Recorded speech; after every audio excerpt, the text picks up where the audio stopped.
Lots going on in St. Catharines this week. Let's check in with Mayor Walter Sendzik. Good morning to you.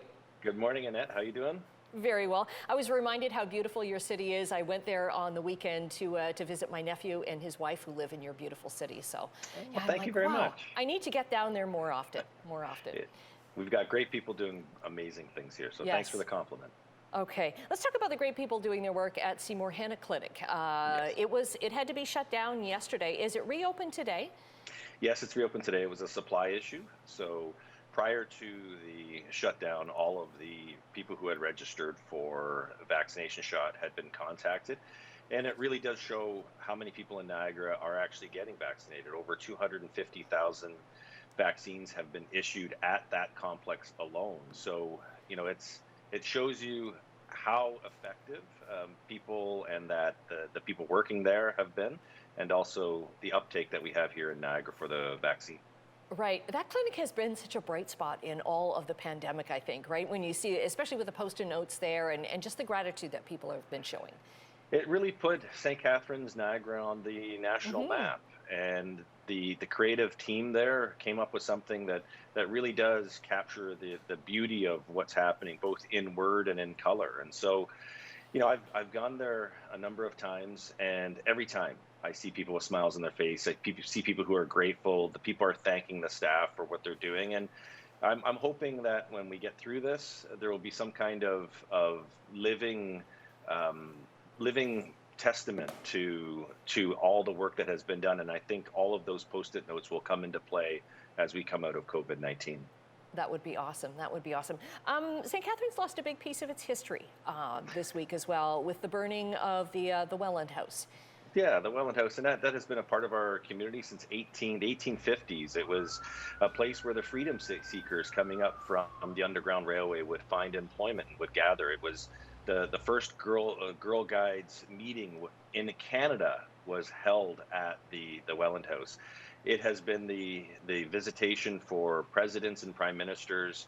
Its saltwater springs were thought to be therapeutic in the late 1800s, and so it has a rich history, and that's why our community was saddened when we saw what had happened at that historic landmark. So it's a tough day, and I just got to say to our firefighters, the St. Catharines firefighters, boy, did they ever step up and showed their professionalism.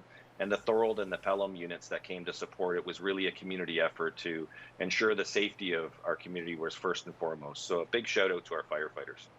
I understand that site was up for historic designation, and even after the fire, council did designate it as being historic. So what happens now with that property?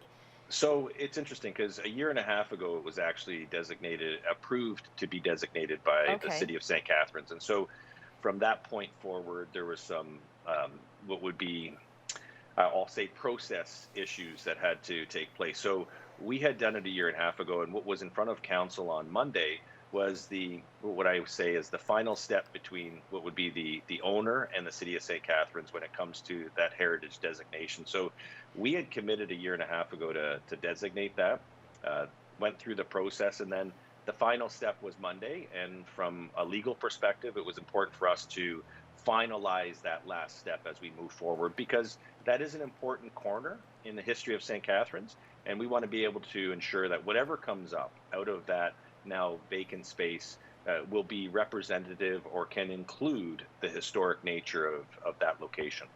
Okay, coming up this weekend, the Niagara River Lions, they start their season. You've been practicing. Are you part of the team now? I love what you posted on Twitter. I would say if that's my tryout pick, I'm going to be far enough down the bench that I won't even be warming the bench. It's going to be their first home game in terms of being able to bring in fans. The Canadian Basketball League has been playing for the last about 3 weeks.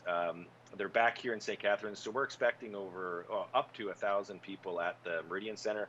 And Annette, I'm going to tell you, just being at the Meridian Center and being on center court, I can't wait to see people back in the stands and cheering. Whether it's a concert, basketball, hockey, it signals to the community that we're turning a corner. Okay, well said. All right, thank you, Walter Sendzik, the mayor of St. Catharines, for joining us today. Have a great week. You too. Take care.